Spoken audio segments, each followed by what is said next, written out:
Hi everybody, welcome to April's giveaway. I'm just going to give it a second or two once we get started. Got me a bit of juice as well.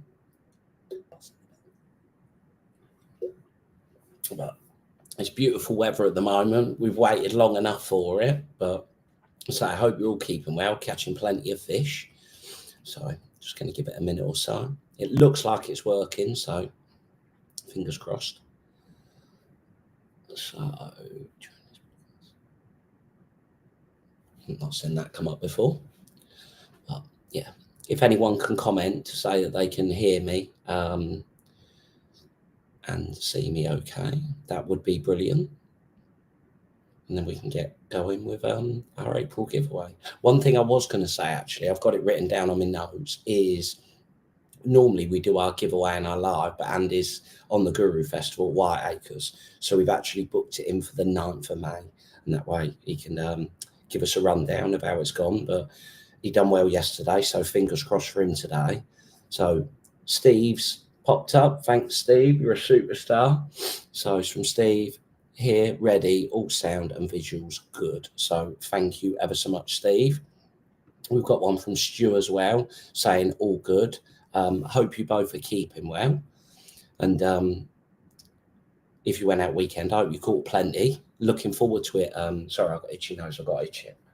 Oh, it's always the way, isn't it? Yeah, this weekend I've got the May Festival at Tunnel, and looking at the weather this week, it's going to be mega. So it wouldn't surprise me at all, to be honest, if next week they're starting to spawn, because there was a lot of fish in the cover, especially Sunday. It was warmer on Sunday, and you can see the reeds knocking. So it wouldn't surprise me, if that started to happen this week and maybe leading into the weekend. So we're just going down a bit more. It always takes a while for some reason to catch up from my end to you boys and girls seeing it. So this one's from Darren. Afternoon, Paul. Afternoon, Darren. Hope you're keeping well. And then going further down, this one's from Harry. Yes, can hear and see you fine, Paul. Thanks ever so much, Harry. Really appreciate that. Hope you're keeping well. And then it's from Darren. Sound is all good. Thanks ever so much, Darren. Really appreciate it. And then our last one, this one's from Ryan, saying hi all. Hi, Ryan. Hope you're keeping well. So going on to our April winners. Again, I just mention it again because it does take a bit of time, but normally we do our giveaway and then we do our live. But Andy's in Cornwall. He's on Whiteacres at the moment on the Guru Festival, so we're going to do it on the 9th of May. So again, if anyone's got any questions, you can send them over sooner, and I'll make sure that I get them answered for you. And then going on to the next bit, the bit that I always touch on, you know what it's like out there online. Scammer Central, they're everywhere. So if you think you've won and you get email come through and you're ever unsure, don't ever feel like, I don't want to be a pain. Just send me a message and I can always double check it for you. We're never, ever, ever going to ask you for any money. All we need is basically your details. We can get that sent to Blake's, and then obviously once they're all in, then Blake's will send all of the prizes out. So the email will come from support@matchfocus.co.uk. If you get me words out, Paul. If you subscribe via the website, you're going to get an email from us. But if you subscribe via YouTube, you need to email us using the same email address. So if you subscribe via the website, you'll get an email from us. But if you think your name's been called out and you subscribe via YouTube, then just pop us an email. So we've got a couple more gone up, and then I can do those bits at the end. But talking through our April winners, again, weather's changing, so I'm trying to change the ground-based stroke pellets to suit. So each winner this month will win the following. So starting off with the ever-faithful pole mix. So 2 kilos of that. Again, I'm trying to make it so that if you go more F1 fishing, you've got some stuff to suit, but likewise if you go carp fishing. So pole mix, ever faithful, you can't go wrong with that mix. It clouds up lovely. So especially for me F1 fishing at this time of the year, you can use it for carp as well if you want to sort of get them to come in the edge. If they're being a bit and you want your mix to cloud, then I'd definitely opt for pole mix. So each winner will win 2 kilos of the pole mix. And then again, if you're doing more carp fishing, this mix, I think it came out late last year, and one we spent quite a bit of time developing. And I feel like there's going to be so many caught on this ground bait this year. And again, when they're feeding, it can make a lovely paste as well. So that's moving on to the Primatrax Fine. That's the one that I'd normally use if I wanted to make paste, to be honest. This would be my edge mix. So it will be 1 kilo of the coarse Primatrax. It's absolutely lovely, that, for in the edge. When you put it in the bucket, just add a tiny bit of water and you smell it. It absolutely stinks. And it's just so heavy as well. Lovely mix that for carp. And then moving further down, some Primatrax 2mm pellets. So again, these are really, really nice. When you go into a venue and you can use your own pellets, the nice thing about those, they never disintegrate. They just basically swell up and then they just stay as a soft pellet. So again, when you're carp fishing, but you have to go to a venue where you're allowed to use your own pellets, just bear that in mind. But they're absolutely lovely for that. So running through it again, each winner will win 2 kilos pole mix, a kilo of fine Primatrax, Optimus Primatrax, if Jonathan's watching, a kilo of coarse Primatrax, and a kilo of 2.5mm Primatrax pellets. So our winners this month are Jack Fuller. Congratulations, Jack. Our second winner is Alistair Tilney. Congratulations, Alistair. Our third winner is Adam Davis. Congratulations, Adam. Our fourth winner is Damien Curtis. Congratulations, Damien. Our fifth winner, you'll have to give Andy some stick for this. Our fifth winner is Lee Lamb. Congratulations, Lee. I'm hoping you're the only Lee Lamb we've got. Our sixth winner is John Edmund. Congratulations, John. Our seventh winner is Christopher Pickering. Congratulations, Christopher. Our eighth winner is Jason Nichols. Congratulations, Jason. Our ninth winner is Darren Hill. I think Darren might have commented. Was it Darren that commented? I'm sure it was. I need to up two things at once. Not the best, especially when it comes to that stuff. But our ninth winner is Darren Hill. If it is this Darren Hill, massive congratulations, Darren. If it's not, still massive congratulations, Darren. And our last winner is Simon Adams. Congratulations, Simon. So just reading through the bits again. If you subscribe via the website, we will email you and it'll come from support@matchfocus.co.uk. But if you think you've won and you subscribe via YouTube, then you need to email us at the same email address. So support@matchfocus.co.uk. So let's just go back up and see. It could be you, Darren. It's definitely a Darren. So we've got 1 minute from Danny. John Brown, can't believe you've won again. He knows you're a tunnel bagger now. I'd need to give him some meat, Danny, wouldn't I? I've heard him on his meat on a top key. He done Mega Runker now, so massive well done to John for winning that.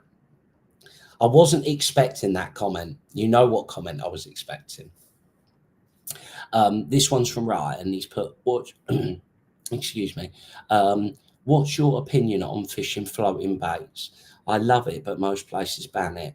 I get it with the ducks, etc., but done rightly, surely it's fine. And why is it banned in matches? So I know what you're saying, Ryan. I get exactly what you're saying. I think a lot of places ban it for a couple of reasons. One, obviously, the wildlife, fishing, but hooking ducks, that'd never be a good thing. The biggest problem with why they ban it is, just say if I was next to you, and I'm just get it down just so you can see it, right? See me as such. But if I was fishing any sort of way next to you, unless I sort of drew a line halfway between me and you and absolutely filled it in, what I do is going to have no impact on what you're doing. So if I'm fishing on the bottom, pellets, meat, corn, any sinking bay, it's not going to affect your day. It can't affect your day. Say the only way it would affect your day is if maybe you was catching in the edge and I went down in the edge and just filled it in. That might stop you catching.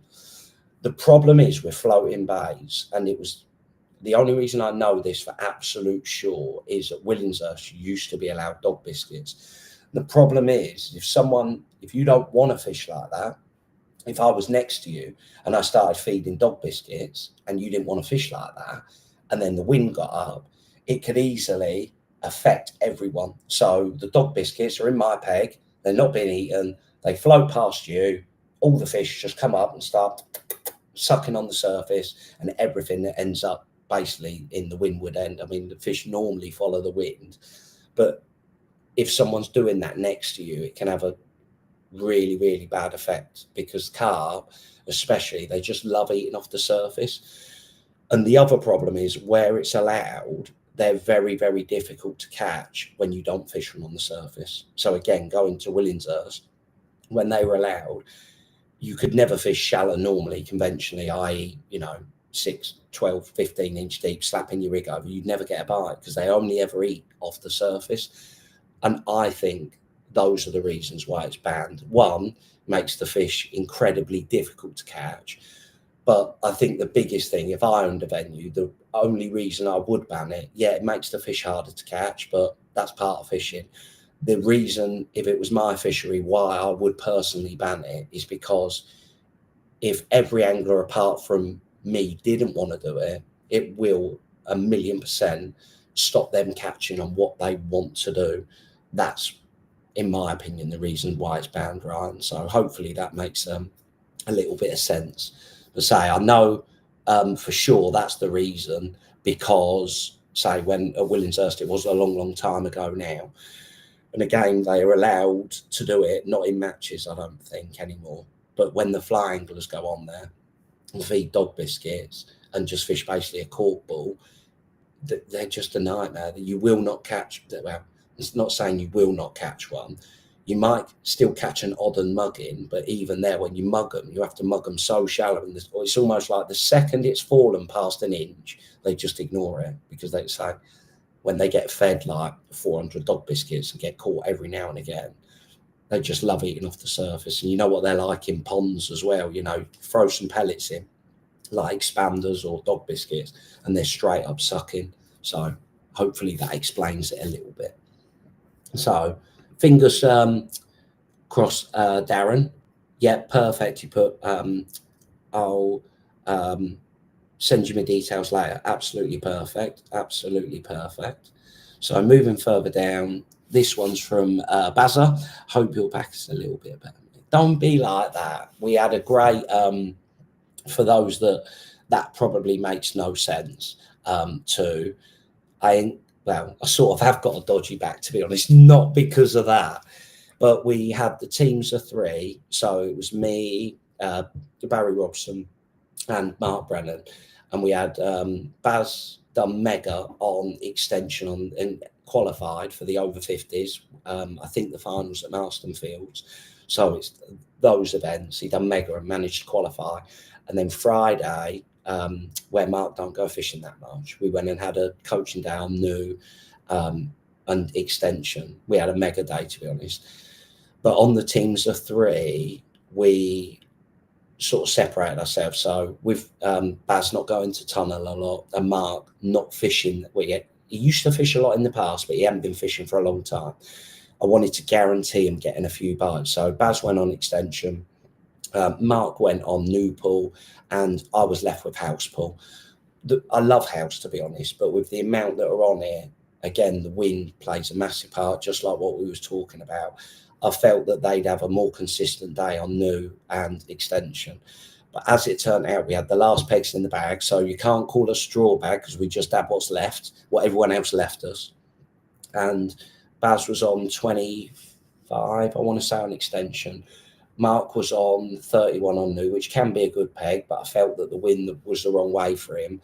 But fortunately for us, we had a frighteningly good draw on house, peg 31, and I had a mega day. So basically what Baz is saying is I carried us, but it's not the good pegs always look after themselves, and with it being done on weight, that peg is always going to take care of itself. It's such a 29, 30. They're always consistent pegs, 6 opposite wherever the scum is on the day. But them bowl pegs are such 6, 29, 30, 33 is a lot better, to be honest, when the winds are southwesterly and it's blowing down to 27. But those 3 pegs especially. And yeah, we ended up having a mega day. So he's saying I carried them and I didn't. At the end of the day, it's done on weight. It's a team event. And quite often it's the extra 10 or 15 pound that you can catch off the bad pegs, you know, the not so good pegs, I want to say, you know, wind being the wrong way. But yeah, we had a mega day and I was absolutely buzzing for the boys that we managed to get over the line. So yeah, really, really nice day. So yeah, basically that's what Baz is on about. But you know, we all had mega days. So this one's from Robert. Hope to see you weekend for spray and pray at Tunnel. Look, Robert, so I am slowly but surely being a changed man. So on, when was it now? What day did we film? We filmed Wednesday at Tunnel on something that I'm horrendous at, which is overshotting, and Callum's given me a load of help. And then we went to Elf Church that I made a complete pig zero of on Thursday, and I'm really looking forward to going back there because that was a lovely place. Definitely, you could tell I hadn't been carp fishing for a bit. But the spray and pray, Robert, you need to make sure you've got it, because if I'm changed, anyone can do it. Look at how prepared I've been getting. So I've been tying my overshotted rigs up because I think, looking at the weather, it don't look too bad. I think it's Sunday, Monday. It's more overcast, so we might catch a few in the open water. But if it's anything like what this week's going to be, like sunny and really, really hot, again, spawning could be a bit. They might be freshening the reeds. They might start. But I feel like shallow to cover is going to be really, really important. So get the catapult out. I had 2 nice days on it, actually. On Saturday, I caught, I don't know, probably, I'm trying to think now, maybe 70, 80 pounds shallow in open water on 31 on else. And then on Sunday, I drew 28 on Newpool, done my head in the edge. Hopefully, though, with these like different match reports that I'm doing now, I filmed both of them. So doing updates. So you can imagine how difficult it is for me just checking that this is working right. So again, big shout out to Mikey Williams for showing me the bits and bobs that I need. So again, if ever you're doing, I'd love to help you. If ever anyone's watching this and think, do you know what, I'd like to try that, Mikey Williams is 1,000,000% the man to speak to regarding the bits and bobs you need. So he told me what to get. I've ordered it. He helped me set it up because I tried to do it the weekend before, I think, the Drennan. Couldn't get the damn thing to work, but I feel like I figured it out a little bit now. But yeah, they should be really, really good watches because you'll be able to see the difference. And it's interesting. Both days I felt like Saturday was embarrassing. I don't want to touch on that too much. I thought I had about 120 and I was way off, but we all know what I'm like with my nets. But what I was going to say, Robert, was shallow in the open water on Saturday because it was still bright, but there was a bit more cloud cover. Whereas Sunday it was windier, and but it was brighter, and that was the biggest thing. So even with the ripple on the water, I still caught everything shallow across. So yes, fingers crossed for a peg for some cover. So this one's from John, applying to Danny Griffin. Danny, I thought it was, well, that's the ones that I was expecting. And these boys absolutely love it. This one's from Steve. Is it Joe without the E? Still busy packing the house. Have you started on the tackle dungeon yet? So I can try, and if you'd be interested, I've had my tools back out. So no, I'm not going to do that because I could mess the bits up. My plugged in. I'm not going to do that. But yeah, basically, most of it's packed up now, which is good, because we need to get the estate agent round to take nice pictures. So when they're doing that, yeah, I need to tidy up my tackle room bit. As you can imagine, it's always a bit of a mess. But I've done the worst bit of it, like the decorating inside.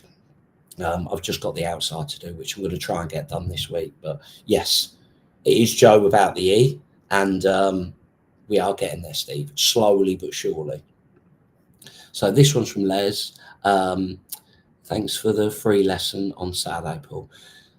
to be honest, Les was on peg 33, and I said afterwards that if the wind was going down to 27, I'm sure he'd have had a mega day there. But when you go to a venue a lot and you've seen it all different times of the year, to be fair, probably the last 2 years, I haven't gone to tunnel anywhere near as much as I used to go, but it starts coming back to you. But yeah, if ever you're on house, 6, 29, 31, there's always normally a few fish there. Not always on 29, to be honest, but I'd definitely say 6 and 31. I'd always go to those two pegs, regardless of what way the wind's going, because you're in the main bowl there, 6 and 31, basically, well, 30 is sort of opposite, but in that main bowl, there's always fish there, whatever way the wind's blowing. But then when you're down the other ends, and I'm trying to think, I think it was Ian that was on peg 2, and I said, you're so unlucky, because if it had been a southwesterly wind, into 227, 33, it's always better in the scum. But yeah, that was the biggest thing, Les. You've got to be on them. There's not as good as tunnel is, and there's loads of bites to be had, and you're always going to get, no matter where you draw, you're always going to get a few bites. But to do well, you need to be on the better areas. So that's the biggest thing that I would say. But yeah, we had a lovely day and caught some fish. So this one's from Steve. What's he put? Fish up. Yeah, that'd be mega, honestly. Like, as soon as that gets up and running, I just think this will 1,000,000% change the future of the fishing that we do, UK commercial match fishing, for the better. So yeah, we're getting there slowly but surely with it. But it's like anything, all good things take time. Having touched on that, there will still be, I think, a few places for Red Hill and Puddle Dog, and those will be mega. And there is one at Hayfield as well, but that one's not until, I think it'll be August time. August, September is just before the Maver Match This or whatever. Yeah, Maver Match This clashes with Fish South, so I would have thought it'd be like the end of August, that one. But again, that'll be a mega festival, like 2-day festival. And I'm sure for the Hayfield one, Harry Bignell's agreed to sponsor that one. So again, that'd be mega. We'll have some prizes and stuff. So yeah, big thanks to Harry for sponsoring that one. But if I can, depending on what, hopefully I qualify for Fish South, and I can't fish it, but not because I don't want to fish it. But if I don't qualify for the Fish South, I probably, if there's space, I probably will go up, but it's just a little bit too close. If I did qualify for Fish South, then I want to start spending some time at Puddle Dog. So start as you mean to go on. At the moment, I'm not booked in, and that's the only reason why. So this one's from Robert. Do you think the new guarding rules will affect the weights? You can't fold the reeds down. Yes, I think they will, Robert, being completely honest. But for how much Sarah's done there regarding, when you look at all of the work, the cost of taking all the trees down, I don't quote me on it, but I don't believe it'd be a rule forever, because Sarah at Tunnel, and obviously Mike, when he was there, they don't have loads of rules, because they want you to go there, enjoy your fishing, catch a load of fish. That's number one. The problem is, and this is why the gardening rule is in place from what I'm aware, is basically when you look on extension, so that was undercut a long way. And so the high numbers of extension. So basically from sort of peg 5 going into the 30s around to what would be peg 30, which is not normally a peg, it normally stops at 29. All that bit there has been, I'm trying to think, it's got like metal sheeting with scaffold tubes. It's all been backfilled, and they've put reeds along it to try and strengthen the bank. And I think the reason for that no gardening rule is you can't say, well, yeah, you can garden everywhere else, but don't do this bit, because you're guaranteed someone's going to go there for the first time. Sorry, I didn't realise. And, Sarah, Matt, obviously they've spent a fortune getting everything done. So that's the biggest reason why. But I think it's a short-term loss for a long-term gain, if that makes sense. So I can't see that rule being a rule forever. I'm not too sure. But I know they've been doing plenty of work. When we was there on Friday, Bill's on the island, on new pool, trimming all that down, again, going around the edges and stuff like that. So yeah, if I could, I'd like to be able to fold the reeds down, purely because sort of if it's hot and bright, and I think it was last year, might have been the year before, but I was on peg 8 on house, and that day, well, it was on the May Festival, and on that day, I remember because I'm sure the next peg to me was like peg 13. We had a load of room, the wind was blowing down my end, and I thought, I'm going to absolutely empty it here. And after, like an hour and a half, and I've caught a few, but I'm thinking, like, I've drawn the best end of the lake with loads of space. I should be catching one a chuck. And I just thought the only thing is, obviously, that's the one thing when you're wearing your glasses now, like your Polaroid glasses, you don't see it get as bright as you did when you're not wearing them. And basically, I went down the edge. I didn't have many reeds, and I just folded them in. I ended up catching one a chuck to it. And that's the one thing when it's hot, bright, and still, if you haven't got cover, you're going to struggle because the fish, as soon as you put the cover down, basically they just go and sit up next to it. You go and you catch one, another one goes and sits next to it, another one goes and sits next to it. And that's the biggest thing, obviously, at this time of the year when it is really, really warm, that cover does become so important. And again, like the Pole Masters time, it's just massive. But I think if it's hot, bright and flat, it could affect the fishing a little bit. I feel like if it's overcast and windy, even with it being warm, then I don't think it'll make a blind bit of difference. I think it's just the conditions. Say on Saturday, I caught well in open water, but even on Sunday, actually, touching on this, everyone's name just evades me. So Dean on peg 33 on new. Again, with the wind going down, he caught in the open water shallow. He had 121, and Lee Giles annihilated the match. He was round the back where I don't think anyone really would have fancied at the start because the wind's changed direction, gone to a southwesterly. He drew peg 36 round the back of new. And that bit, if you remember in the April festival, that was probably the hardest section, barring peg 44, on the whole festival. And Lee ended up, I want to say, with £165, caught him shallow out of his hand. So round there, the wind wouldn't have been on the water and he still emptied it. So, but yeah, that's what I think, Robert, to be honest. But say at Tunnel, they're always, there's never loads and loads of rules, which is another reason why I love going there so much. But I think it'd be a short-term thing when I think, it's all the banking's been held together with all of the routes as such. Then I'm sure you'll be allowed gardening again. But I think they do such a good job now of maintaining it. Fingers crossed it won't affect us. So, again, this one was from Robert, Spray and Pray. Here we come, cast draw maggots. I personally are going to take casters. The reason being is just say if you drew, I'm sure it's over house, new, extension and club. If you drew, say, 24 on extension, I know you've got a bit of cover in the edge there, 25 extension, again, opposite.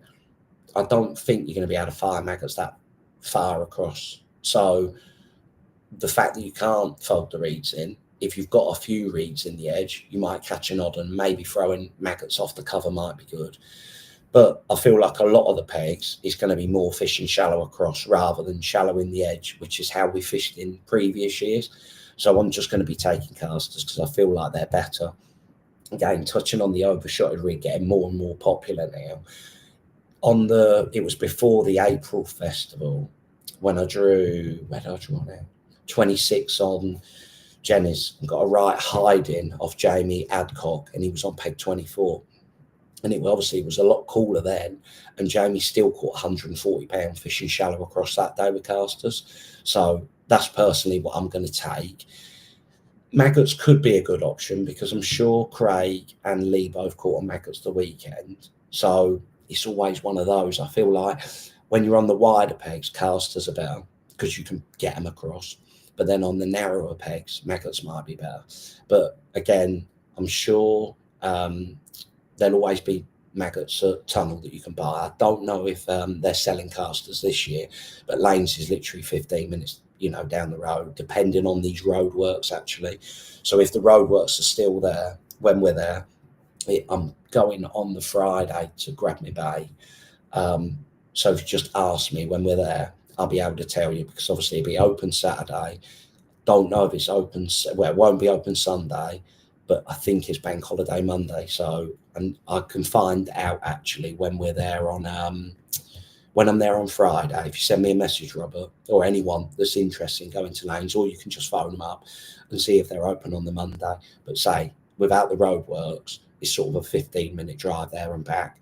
With the roadworks, it probably puts another 15, maybe 20 minutes on your journey there and back. So just bear that in mind for obviously traveling. But they open at 8. I went there, what day did I go there? Saturday morning, and the draw's at 9 o'clock, and I was still back at Tunnel for like 25 to 9. So I still had loads of time. But yeah, that's always the difficult question, Robert. What bait do you take? But I think casters going to be better. I'm going to take mainly casters and a few maggots. The thing is, if I need a few more maggots, I can always grab them from Tunnel. Whereas if I need some casters on a Sunday, it's like, I ain't going to be able to get them anywhere. So that's my plan. So this one's from Ian. Best shop to buy casters. Oh, 1,000,000%. 1,000,000%. It's the size of them as well. That's the biggest thing. And they just land like, it's like you're loose feeding BB shot. It's like, but yeah, bait's always been mega there. Say on this one, when I go to Cornwall, if it was like the 1 week when we used to go there, it was that good.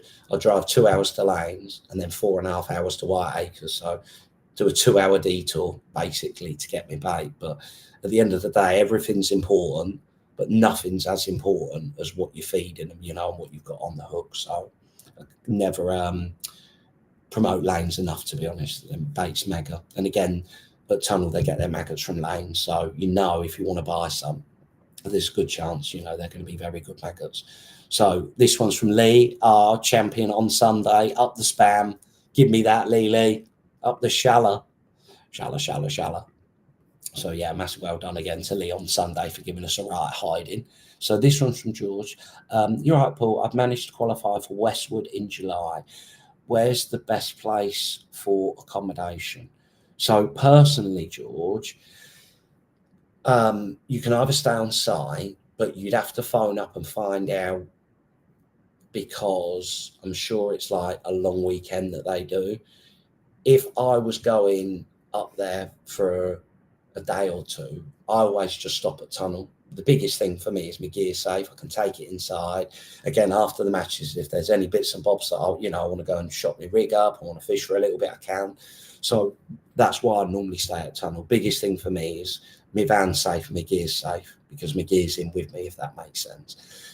If you phone up Westwood, they have got lodges on site, but I don't think they do like 1 or 2 nights. It'll either be Monday to Friday, or maybe Friday to Monday, or they might do a Friday, Saturday, Sunday, or a Friday, Saturday, Sunday, or maybe a Saturday, Sunday, Monday. I'm not 100% sure, but whenever I've been there, the office staff, they're mega. So that's the biggest thing that I would say. Again, if you're looking at going up there for a few days, there might be, I've managed to qualify for Westwoods in July. I'm sure there'll be other people that have qualified, or, that may be fishing. So it's definitely worth obviously speaking to those and maybe jumping in together. But yeah, Westwoods is a mega place. The nice thing at Westwood as well, if you're stopping there, the breakfast there is probably the best breakfast I've ever had. Don't normally eat breakfast, but whenever I go Westwood, I normally do, because it's unbelievable, the food there. Like a real nice restaurant. You can get food on site as well. So if you want an evening meal, again, they sell mega food there, and a lot of the time I just eat on site. But if you wanted to go, to the pub, and they've got like a pool table, I think it's the Hammer and Pincer. Is literally like a 3-minute drive, and again, the food in there is mega. Everyone's so lovely. But yeah, that's what I would say with Westwood. And then again, you've got the Mallard on site, so if you wanted to go and eat your food in the restaurant, beer, and then you can wander to the pub. But that's the biggest thing that I'd say, is try and get a couple of you to stay there, because they're not like at Tunnel. It's nice because it's just like a 1-bedroom bit. It's just for you, if that makes sense. So they've got like different pods and that where it's just you. But at Westwood, it's they're big wooden lodges, and some of them even got hot tubs and stuff like that. So that's the biggest thing I'd say. Try and jump in with a couple of people. But I haven't been there for a while. But if you phone the office up, you'll be able to find out what accommodation and how long, you know, you've got to have it for as such for Westwood. Personally, I wouldn't ever recommend staying in like a Premier Inn or anything like that, because it's your gear, you know, and they're just targeted all of the time, especially if you've got a van. It's just getting work, you know. It's horrible to talk about, but it's the truth, you know. I'd never be wanting to stay in like a Premier Inn or somewhere. The only other thing that you can look to do, and I've done this when we go to Red Hill, is look at an Airbnb. And then you can find out if they've got a drive, tell them that you're going, you know, and you're fishing. Because the one that we stay in at Red Hill is a little bit of further drive. I want to say it's maybe 15, 20 minutes to get there. But they shouldn't even put it on Airbnb, to be honest, because the house is absolutely beautiful. It's like really, really nice, you know. It's almost like, you know, when I spoke to her, it's like, I do go fishing, you know, I'm not going to take the smelly stuff inside. And she said to me, oh, it's not a problem, because where her husband plays golf, they've got a massive brick building, you know, it's all double locked as such. They've got alarms around there. So knowing that I'm going there and say an Airbnb, you wouldn't even know it's there. But everything is locked up and it's out of sight. That's my only ever concern about whenever I stay away. So that'll be the other thing to look into, an Airbnb. Obviously, you can look at pictures, tell them that you're going up, you know, and you're fishing. Is there somewhere where, you know, you can put your gear that you know it's locked, you know, security as such. It's worth so much money nowadays, you know, it's always been worth a lot of money. But yeah, that's the thing. I'd never stay in like a travel lodge or a Premier Inn personally. So yeah, hopefully that gives you a bit of advice, George. But say it's really important for me because I stay away from home a lot. So, and then here's one from Matthew Spammer. I haven't got any there on it. He absolutely loves it. That's hopefully coming to the end soon, Matthew. It'll be Spray and Pray with some love eyes. And then our last one is from Steve. Does Joe need some flowers so that my name comes out in next month's draw? To be honest, what could you bribe her with? Appetizer, donuts, cherry tomatoes. Yeah, cherry tomatoes or a salad and water, to be honest. You'd probably get a better chance with that. But I'm sure it'll come out eventually. Say, some of our boys have been forever, and the way she does it, obviously that number generator, I spoke about it a few times. She hasn't said that my name's come out yet, but at some point it will do. So fingers crossed for next month, Steve. But yeah, that's the end of this month's giveaway. Again, best of luck if you're out this weekend. One thing that we do need to start taking, some factor 50 for me. I've got the worst tan. I don't know if you can see it. Look at that. That is horrendous, isn't it? And then I've got the one going across my head, my glasses and my hat. But yeah, that's the next thing that we need to start taking. So I know I've got some in me carry-on that Joe got me, like a spray waterproof one. But you just forget. And again, I know it's so important now to make sure that we're covered up. Say it's lovely weather to be outside, but we've got to do all the little things right. So yeah, basically that's this month's giveaway. Massive well done to all the winners. Commiserations to those like Steve that didn't win, but fingers crossed, you know, at some point in the future, your name will come out. So yeah, enjoy the rest of your, what day is it today? Tuesday, I think. Tuesday, Wednesday. I lose all track of days. I should know it is definitely Tuesday, because Wednesday and Thursday I can't wear the fishy clothes anymore. I've got to put the painting ones back on, but then say that's the last bit and then I'm done for a little bit. But to be fair, I have quite enjoyed it. I've had my tunes on, and so that makes all the difference. So I love you and leave you, and catch up with you all soon. Take care. See you soon.